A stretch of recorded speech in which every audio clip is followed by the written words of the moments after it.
ലഹരിമരുന്ന് കേസിലെ മുഖ്യ കണ്ണി നിസാം അറസ്റ്റിലായി. മംഗലാപുരത്ത് നിന്നാണ് നിസാമിനെ പോലീസ് പിടികൂടിയത്.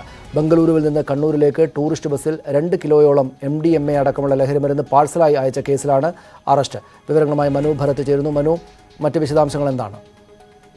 സനീഷ്, മാർച്ച് 7 കണ്ണൂരിലേക്ക് ഈ പാർസൽ ആയി 2 കിലോളം വരുന്ന MDMA OPM അടക്കമുള്ള ലഹരി വസ്തുക്കൾ എത്തിയത്. ഇത് വിപണിയിൽ ഏതാണ്ട് 2.5 കോടി മുതൽ 6 കോടി രൂപയോളം വരെ വില വരുന്നതാണ് പോലീസ് പറഞ്ഞത്. ഇതിനെ തുടർന്ന് ഒരു ദമ്പതികൾ അറസ്റ്റിലായിരുന്നു.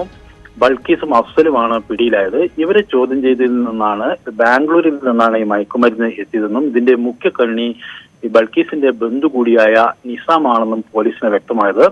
തുടർന്നാണ് പോലീസ് ഇയാൾക്ക് വേണ്ടി തിരച്ചിൽ ഊർജിതമാക്കിയത്. കർണാടകത്തിലേക്കും അന്വേഷണം വ്യാപിപ്പിച്ചു. ഈ കണ്ണൂർ തെക്കി സ്വദേശിയായ നിസാമിനെ മംഗലാപുരത്ത് വെച്ചാണ് കഴിഞ്ഞ ദിവസം പോലീസ് പിടികൂടിയത്. അയാളെ ഇപ്പോൾ കണ്ണൂരിലേക്ക് കൊണ്ടുവന്നിട്ടുണ്ട്. ഇതോടൊപ്പം തന്നെ ഈ ബൾക്കീസിനെയും നിസാമിനെയും ചോദ്യം ചെയ്തതിൽ നിന്ന് കണ്ണൂരിലെ ഒരു ഇന്റീരിയർ ഡിസൈൻ കേന്ദ്രത്തിൽ നിന്നും മയക്കുമരുന്ന് ഒളിപ്പിച്ചതായി കണ്ടെത്തുകയും അത് പിടിച്ചെടുക്കുകയും പോലീസ് ചെയ്തിരുന്നു. അപ്പൊ കണ്ണൂരിൽ ഈ അടുത്ത കാലത്തുണ്ടായ ഒരുപക്ഷെ ഏറ്റവും വലിയ ലഹരി വേട്ടയാണ് ഈ മാർച്ച് 7 പിടിച്ചെടുത്ത 2 കിലോളം വരുന്ന MDA. അതിലെ ഒരു മുഖ്യ കണ്ണിയാണ് നിസാം. ഇയാൾ അവിടെ നിന്ന് ഇത് കടത്തി ഇങ്ങോട്ടേക്ക് കൊണ്ടുവന്ന് ചെറിയ പാക്കറ്റുകളിലാക്കി ഇവിടെ വിതരണം ചെയ്യുന്നു എന്നാണ് മനസ്സിലാക്കുന്നത്. ഇതിന് ഇടനിലക്കായി നിൽക്കുന്നവർക്ക് പ്രതിദിനം 15,000 രൂപയോളം ഇത് എത്തിക്കുന്നതിനും വിതരണം ചെയ്യുന്നതിനുമായി ഇയാൾ കൊടുക്കുന്നുണ്ട് എന്നാണ് പോലീസ് പ്രാഥമികമായ ചോദ്യം ചെയ്യലിൽ നിന്ന് മനസ്സിലാക്കിയിട്ടുള്ളത്. ശരി, നന്ദി മനു ആ വിവരങ്ങൾ.